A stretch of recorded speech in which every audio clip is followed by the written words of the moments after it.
일본 후생노동성의 국민생활기초조사에 따르면 2001년 약 318만 명이었던 65세 이상의 1인 가구가 2022년에는 약 873만 명으로 2배 이상 늘어났다. 그에 따라 몇 년 전부터 고령자라는 이유로 임대 계약을 거절당하는 사례도 늘고 있다. 이른바 표류하는 고령자 문제다.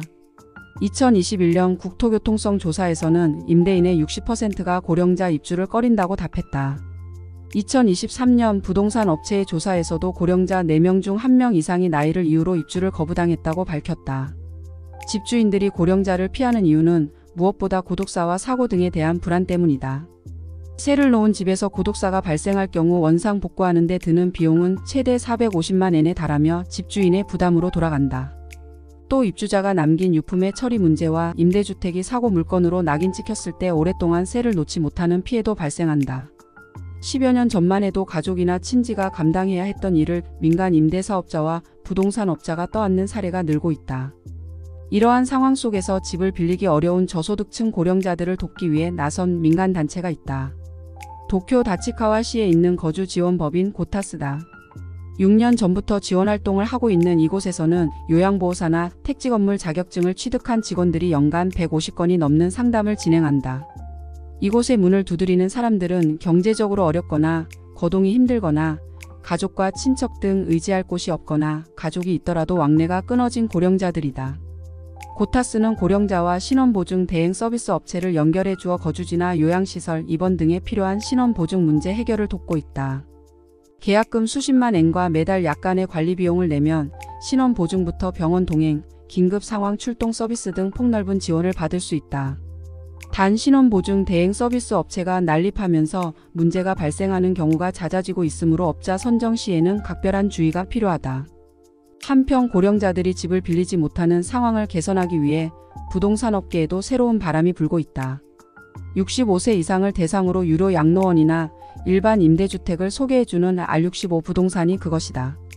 이곳은 대상을 65세 이상 고령자로 집중하여 부동산업계에서 독자적인 포지션을 쌓고 있다. 대표인 야마모토 료 씨는 34세의 젊은이로 2015년 5월 R65 부동산을 세웠다. 그는 마지막 순간까지 본인의 집에서 자유로이 생활하고 싶은 65세 이상의 고령자가 집을 빌리기 어려운 현실에 직면하고 회사 창업을 결심했다. 고령자라고 하면 요양보호사가 필요한 노인을 연상하기 쉽지만 75세, 80세가 되어도 건강하게 지내는 고령자는 의외로 많다. 자연스레 마지막까지 독자적으로 생활하고 싶다는 고령자들의 수요도 커진다. 야마모토 대표는 고령자들에게 세를 주는 일이 임대인에게도 이득임을 적극적으로 알리고 있다.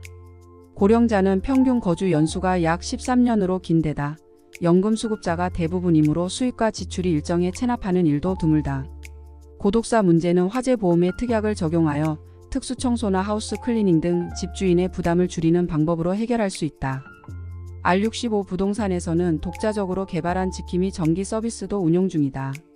전기 사용량이 늘지 않으면 집주인과 관리회사에 연락이 가는 시스템이다. 보험을 포함해 월 980엔으로 이용 가능한 서비스다.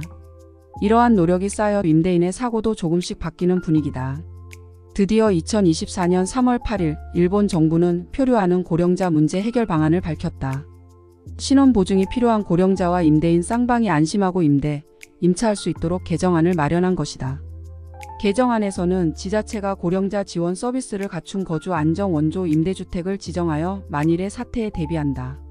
친인척뿐만 아니라 지원단체를 비상연락처로 지정하여 계약할 수 있도록 임대료 채무보증업체를 국가가 인증하는 시스템을 갖춘다. 감지 센서 등 안부 확인에 필요한 설비를 설치하기 위한 개보수 공사비 일부는 국가가 보조한다. 요양체계를 갖추는 것만큼이나 자립하여 생활하려는 고령자를 사회로부터 고립되지 않도록 지원하는 일은 중요하다. 2025년이 되면 우리나라도 인구 5명 중 1명이 65세 이상인 초고령 사회다. 우리는 얼마나 준비가 되어 있는가?